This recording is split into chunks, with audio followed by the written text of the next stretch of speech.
The wave of protests sweeping across the Middle East and North Africa has been described as revolutionary. We are saying enough for the regime!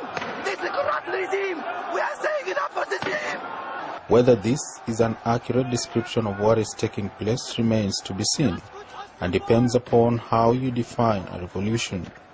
Egypt was one example where I spoke to a lot of activists who introduced me to people that the government would the police, as you know, they had an state of emergency that has lasted since 1981, and the police would just pull people off the streets, douse them in kerosene, set them ablaze. I met several of these people recovering from burns from the police. Went to Sudan and spoke to a lot of young people who did not have access to the internet but were fighting a government that was bombing them. I arrived in a village in Sudan where just a week before the government had bombed this village, and this is in order to build an oil pipeline. It certainly is unprecedented, as decades of repressed anger has erupted onto the streets. There are many dimensions to this atmosphere of revolution, which range from the ideological to the political, social and economic, with every aspect interlinked and interdependent. I think the regimes in Africa who are still trying to control information and work in this space are going to do more of this. And for countries in Africa that are beginning, and activists and election monitoring groups and others in Africa that are working in this space, and Zimbabwe is an important example coming up, we're going to have to anticipate that these regimes learn from each other, that these environments are getting tougher, and the activists just don't have the advantage. When you can control the infrastructure, we're in a very difficult and challenging situation. After decades of living under oppressive dictatorship, the people of the Arab world are rising up to stake their claim to democracy. Inside the historic popular upheaval that began in Tunisia and is spreading to Egypt and across the vital region.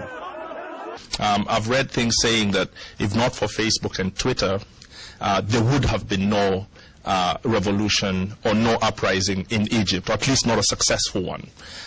On the other side, I've read sort of more the views of a Malcolm Gladwell, who suggests that no, people have always had reasons to revolt and rise up, and certainly social media is not what people have depended on, and so it might be some sort of assistance, but it's certainly not crucial.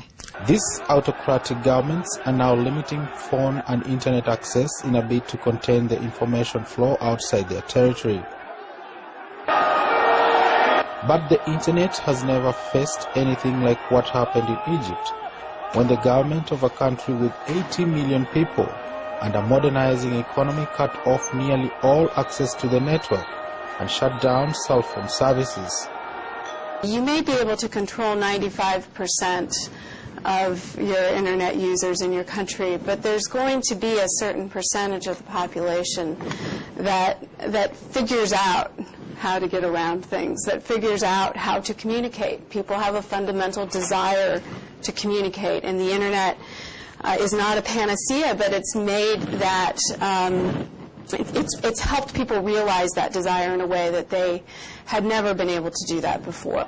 The shutdown caused a 90% drop in data traffic to and from Egypt, crippling an important communication tool used by anti-government protesters and their supporters to organize and to spread their message. Governments use three basic approaches to control information and squander political work. The first is they try and identify individuals so they can take action to discourage their participation, and I'll talk a bit about how they do that. The second is they try to block access to the services that people need to communicate and organize online through mobile monitoring and surveillance and things like that. And the third, and this is relatively new, is they're starting to use these platforms and services to counter the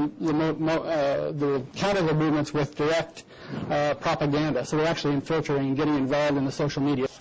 In this intoxicating atmosphere of change that is inspiring the people to challenge the old autocratic order, the question at the heart of this social flux is the type of change necessary to transform the people's situation in Middle East and North Africa.